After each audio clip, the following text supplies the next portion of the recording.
simply wait for it, because it will surely come. It will not tarry. There's no cash, and that computer system says no to your card or your microvision. You have no other means of purchase. You will simply in the future scan your hand, which has a biovision in it, and debit your account. Scan ID. I'm not sure. What's that down? What the fuck? Just out of here. There are plenty of reasons, I think, to be worried about a cashless society where we have microvision implanted in our hands and simply make our payments in that way. For one thing, you would be unable to ever make a payment or make a purchase that someone wasn't watching and recording in a database. Then everybody would be the universal monetary system par excellence, because there'd be no escape from it. And you'd be totally under the control of those who issue the electronic impulses in that. Top economists are warning that central banks, we've been talking about central banks, remember CBDC, central bank digital currency, is the big thing that everybody's being pushed towards.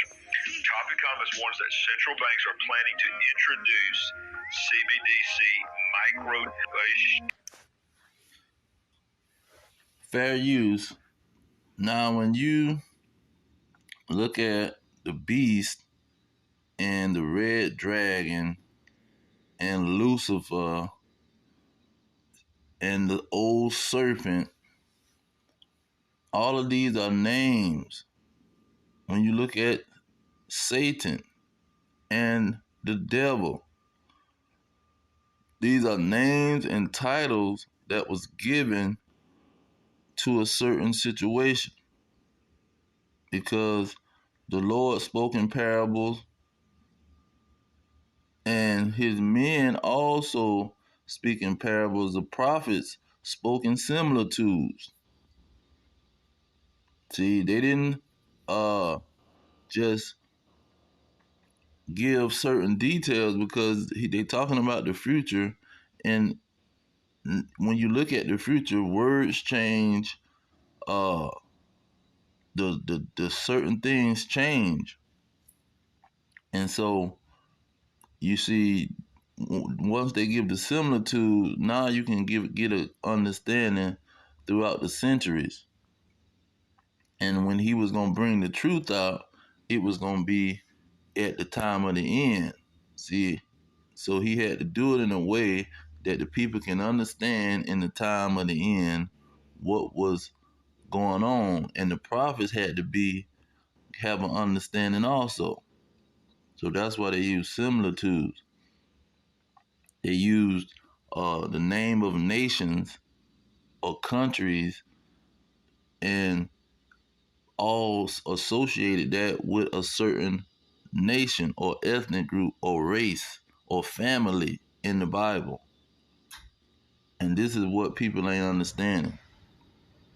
Because first of all, he dealing with the Israelites, and everything outside of the Israelites is an abomination. See, since Moses gave the Israelites that law and made a covenant with them, everything else was an abomination. Their gods, these other nations and their gods and their rituals, see, in their culture, all was an abomination.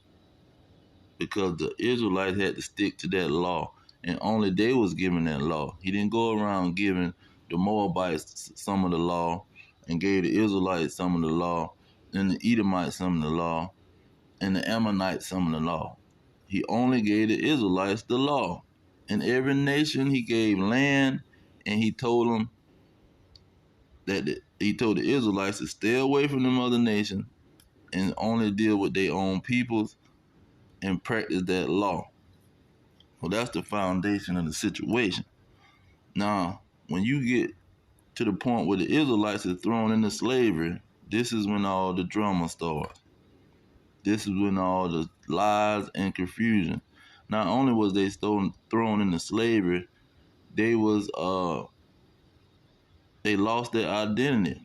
See, when they came off the slave ship, they were stripped of their name, stripped of their culture, and stripped of their history.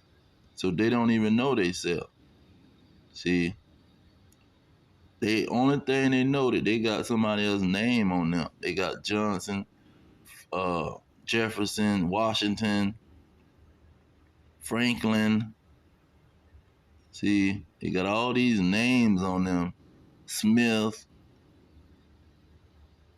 They got names on them that they don't even know the history of the name, and they definitely know that this ain't from the peoples that uh, they came from. They know it's the slave master's name. That's the major evidence that they got. They know we the ones with the lost identity. And so the whole world is in an adversary to been an adversary to the Israelites. All the nations been adversary to the Israelites. Now when you go into Esther, let me get Haman. Because Haman was called Satan. He was called Satan. Esther 7 and 6. It said, and Esther said, the Satan, see, or the adversary, an enemy is this wicked Haman. Then Haman was afraid before the king and the queen. Haman was a certified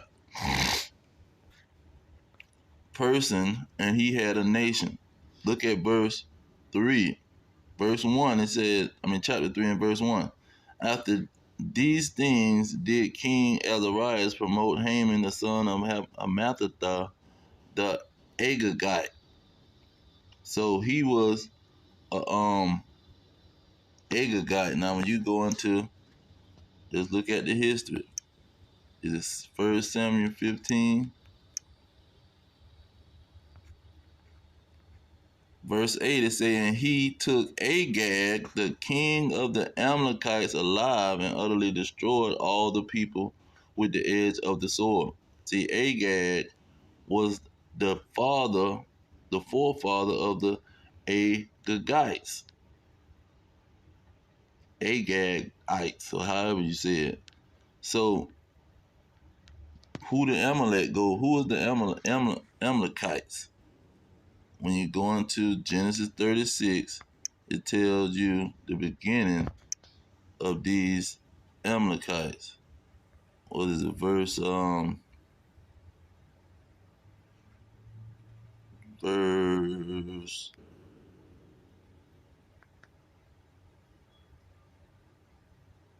okay.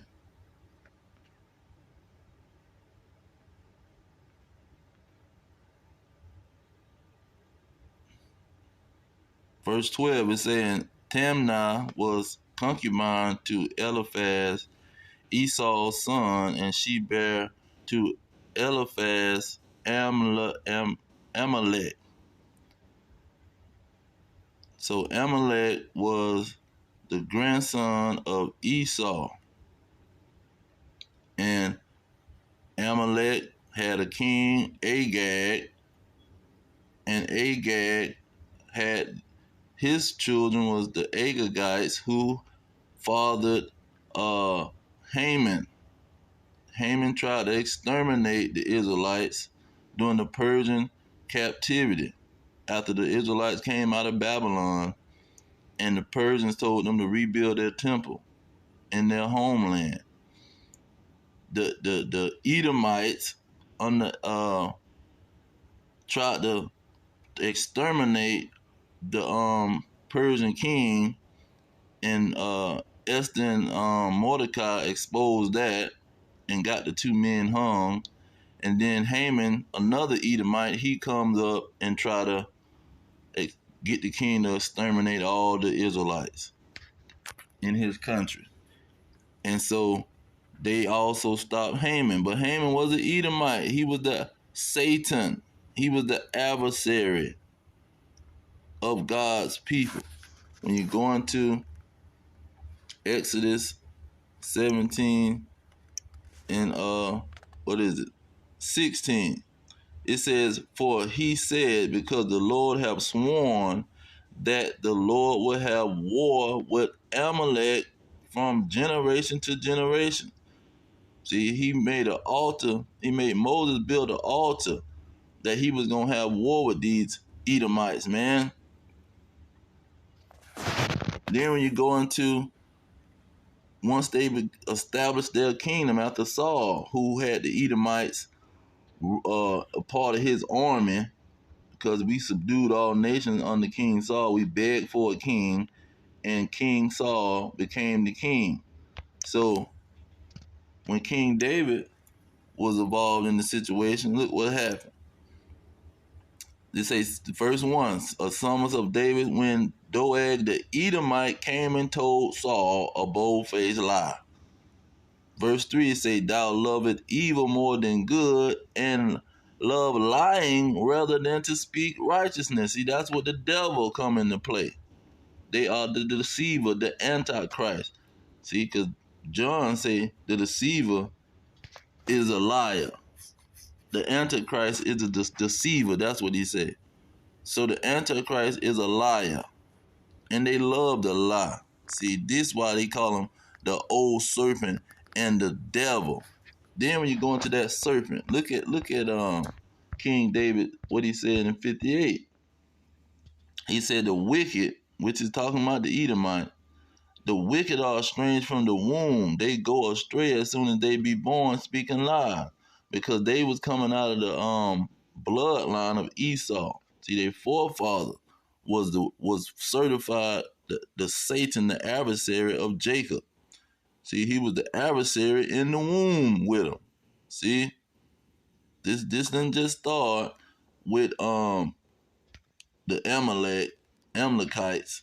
See, in Haman, it started way in the womb with Jacob. It said they go astray as soon as they be born, speaking lies. This is what they do. They are deceivers. See, and look at what it says in verse 4. Their poison is like the poison of a serpent. See, that old serpent. See, he been an old serpent. He been a liar. See, the so-called Edomites and Haman. Now, who was the Haman? Who was Haman? Who was Haman? First of all, let's get that real quick, because we going to break down this Satan crap. Who was Haman? Esther 10, what is it, in 6?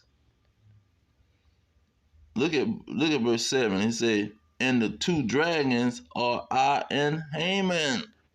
So he's calling Haman a dragon. Not only is he a serpent and a freaking Edomite, which is a liar, he's called a dragon.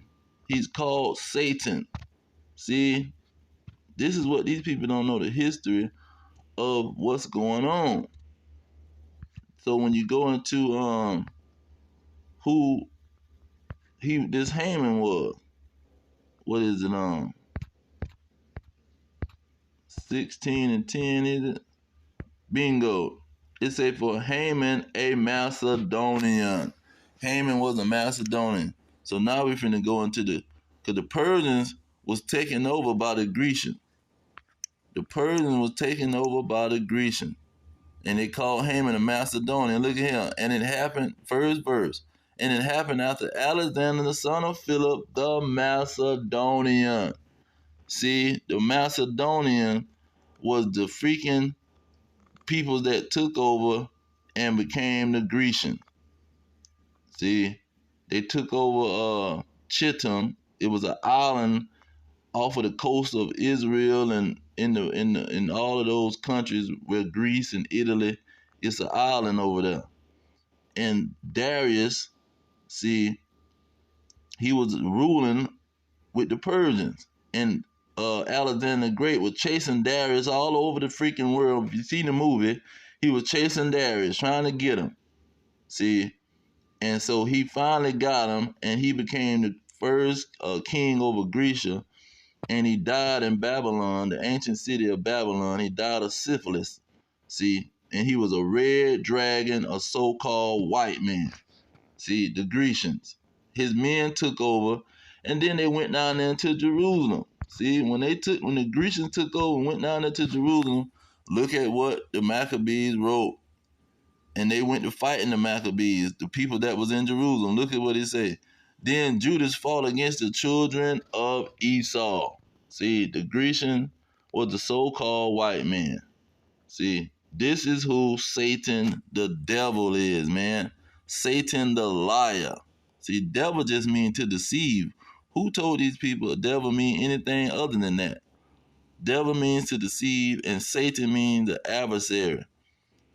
The Edomites been the adversary because God say he gonna war with they behind forever, man. And then they been warring with the Israelites. See? When the Babylonians was on the scene, they was around trying to get involved. When the Persians was on the scene, they was in the background trying to get involved. See?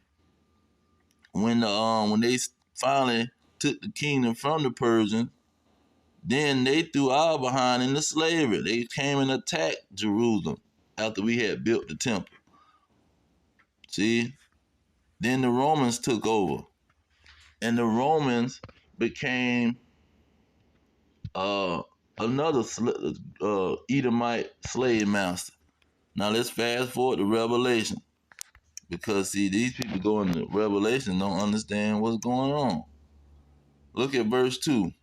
It says, and he laid hold on the dragon, that old serpent, which is the devil and Satan, and bound him 1,000 years. The Roman was the devil and Satan that was bound for 1,000 years. See, and people don't know the history. That's why they don't know them 1,000 years who was bound. It wasn't no freaking angel bound. Look at verse 8 of Revelation 17. The beast that thou sawest was and is not, and shall ascend out of the bottomless pit and go into perdition or destruction. See, who's ascending out of the bottomless pit? This beast that had 10 horns. See, the 10 horns are 10 kings. Look at verse 12. The 10 horns which thou sawest are 10 kings. 10 kings arose out of the bottomless pit. 10 kings ascended out of the bottomless pit. 10 kings was 10 Edomite, the so-called white man king. See, you got the UK, the European Union, and you got the NATO. And they all ascended out of there in 1492, 1450 something.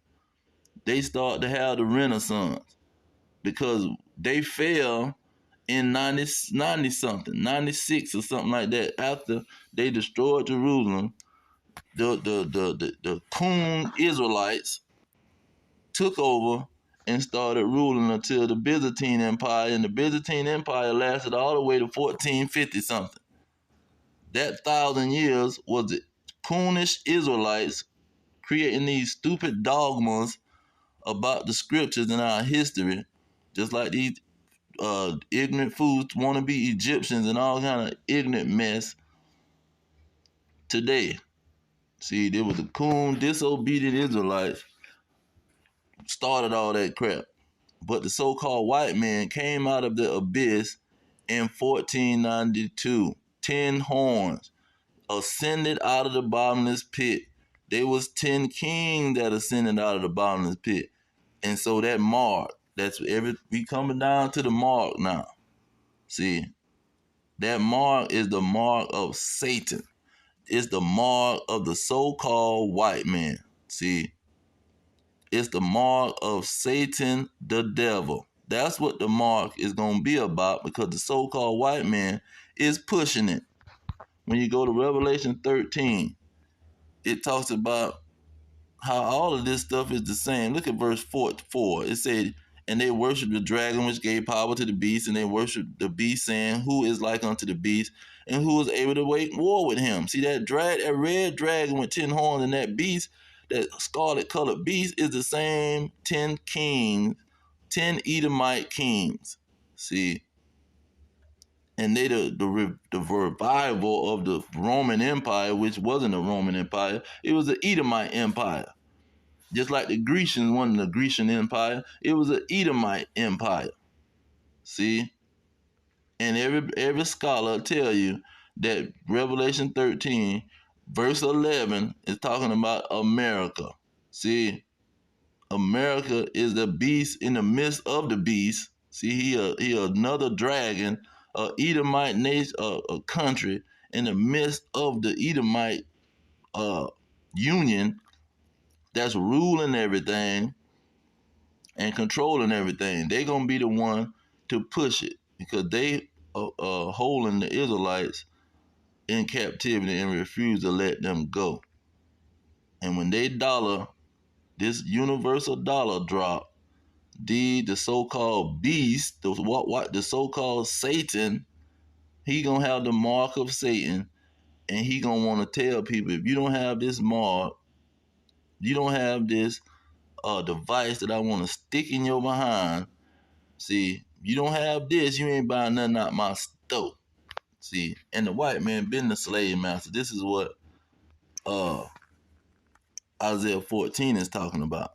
See, first of all, it's the chapter starts off as you had a slave master, and you're gonna be able to take this slave master into slavery. You gonna it say whose captives you were. See in verse 2 at the bottom. Whose captives you were, and they shall rule over their oppressors. So they had oppressors. Then verse 3 say you gonna have a rest period where you ain't gonna have no slave master. And so then he start talking to the slave master. He say, hold on, slave master, it's gonna be a proverb spoken against you. Say that it's gonna be said that the oppressor is none ain't ruling no more. The oppressor had a golden city. See, that's that great city in Revelation 18. In that Revelation 13, that's that beast is talking about. The slave master is gonna have a golden city that's gonna be destroyed. And this is what verse 12 is talking about. Because it said they ruling over all the other nations. It said, how art thou fallen, O Lucifer, son of the morning, art thou cut down from to the ground, which did weaken the nation? What Revelation 18 said, 17, Salakia. 17 said about this ruling nation. It says, and the woman which thou sawest is that great city, which reigneth over the king of the earth. See, they was weakening the nation, reigning over them. Go back to Isaiah 14, because this is where they come with all this Satan, fallen angel crap that ain't in the Bible. This is talking about a slave master. See, how art thou fallen from heaven, O Lucifer? Look, he's still talking to the king of Babylon. You can't change the story. The story is talking about the slave master, and he gonna be taken out of rulership, and the Israelites gonna have a resting period from their hard bondage that the slave master got them serving. And his city that he got them serving slavery in, which is Babylon the Great, that city is gonna fall. He was weakening all the nation. See, he had America done ascended up to the heights of the cloud. They think they God. See, look at verse 16. Say, they that see thee shall narrowly look upon thee and consider thee, saying, is this the man? Is this the slave master that made the earth to tremble and did shake kingdom? Is this the country, Babylon the great America? Is this the so-called white man that had them Negroes picking cotton from sun up to sundown, working in they stinking behind stores 16 hours?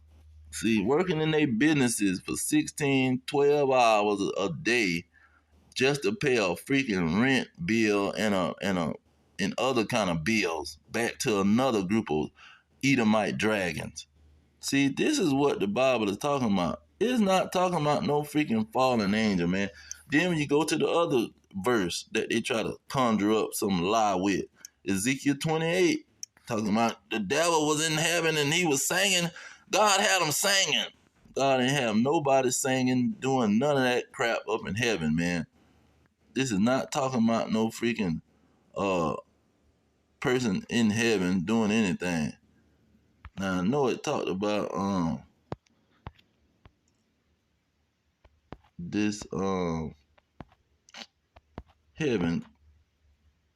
It talked about a chariot and all that crap. There it is in verse 14. It says, "Thou art an anointed chariot that covereth." See, and then in verse 13 it talks about he have been in Eden of the garden of God. See, it's talking about all of that. So they interpret all of this and try to say this was a freaking angel. And it's not talking about no angel, man. This is talking about this idiot who was the so-called white man. Look at verse 2. It says, "Son of man, say unto the prince of Tyrus." And see, he called the Edomites Babylon. He called the Edomites spiritual Egypt, spiritual Sodom, Revelation 11 and 8. See, he called them all kind of countries, the Chaldeans. See, he called them all kind of countries to give you the understanding. That's why they the bottom of that statue that Daniel was talking about. They represent the foundation of all the freaking countries that was ruling. The Babylonians, the Egyptians, the Persians, all of them people, they take off of their culture.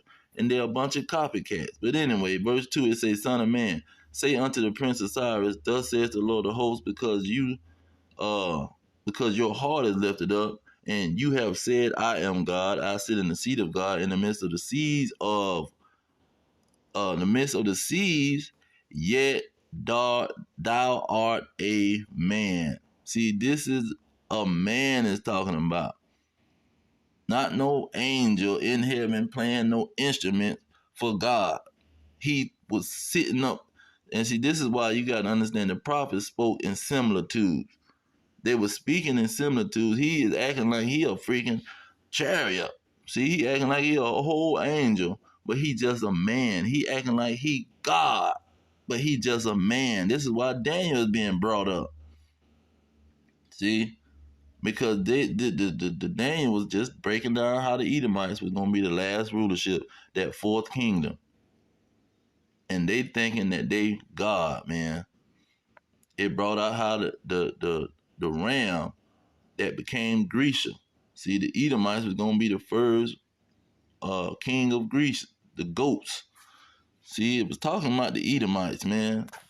Talking about the real devil. See, not no person. I mean, not no fallen angel, because this is what a Edomite and a Negro who pushing their dogma. This is what they gonna bring up. The devil was playing pipes and instruments in the garden with God and all that. Get the heck out of here. This is talking about the white man. It's saying that he trying to be God and he trying to act like he an angel and all of this. And he was in this Edom. This spirit was in the garden. See, that's why I call him the old serpent. He was in the garden, being a liar and a deceiver. He was one of the nations that was in the garden, and he just came back. That spirit just came back through Esau. See, God duplicated his purpose, because God got a purpose and he do things in order. He have a good and a bad.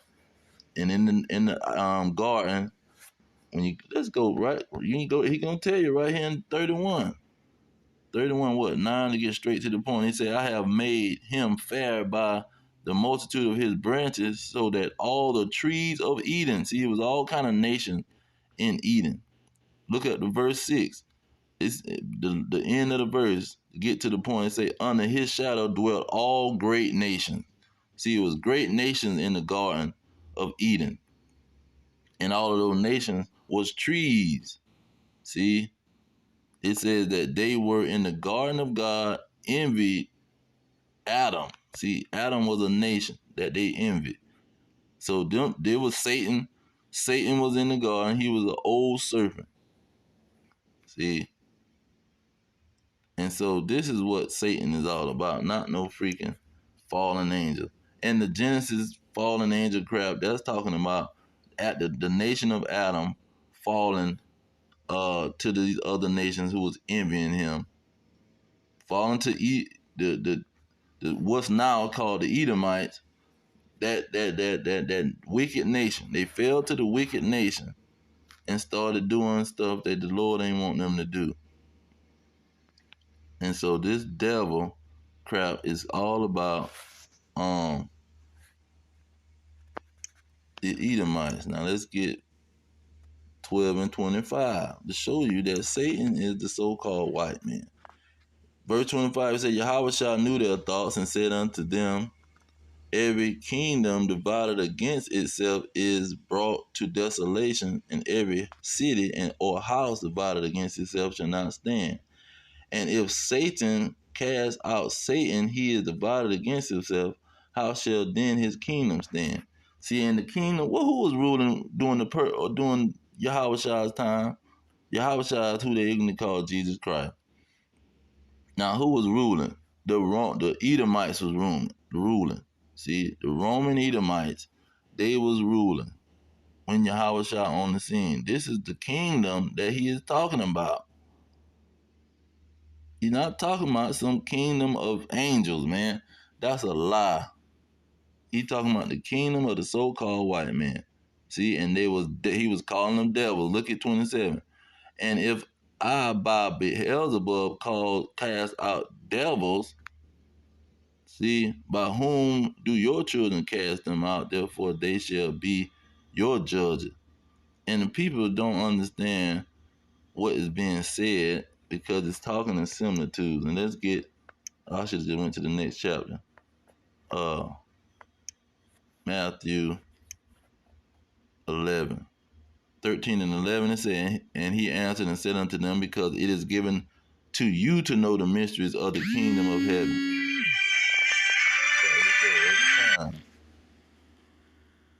It is given to you to know the mysteries of the kingdom of heaven, but to them it is not given. So it's not given to these people. Look at verse 13. Therefore speak I to them in parables.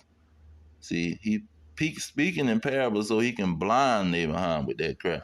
Because they can't understand the parable.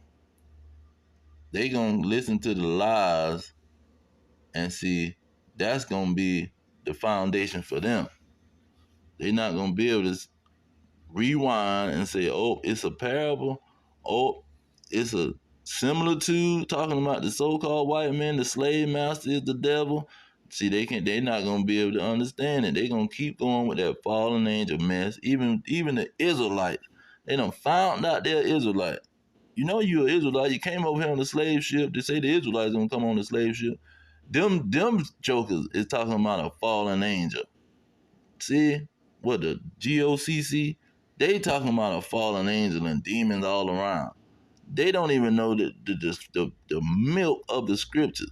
See, they done ran away from the milk of the scriptures that the so-called white man is the adversary of Israel. He was in the womb with them. He said the younger shall serve the elder shall serve the younger. It was always a war between Jacob and Esau. That's the adversary. It was never a freaking demon on no level.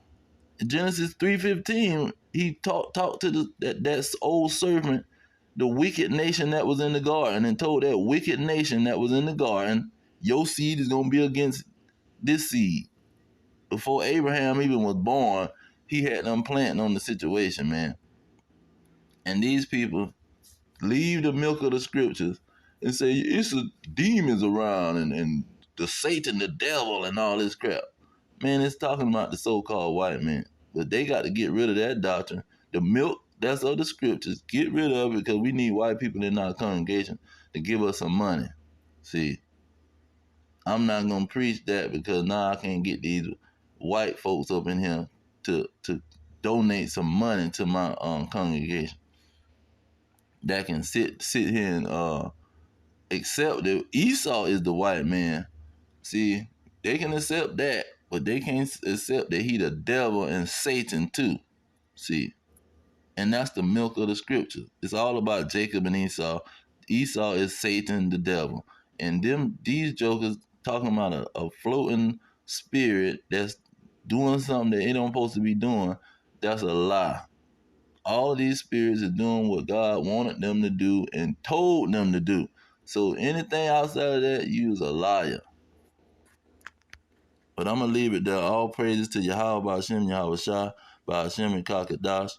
Double honors to the elders pushing the truth. Peace to the elect worldwide, the blacks, Hispanics, and Native Americans, descendants of slaves scattered around the globe on slave ships and through many captivities. Our kingdom is at hand. Shalom.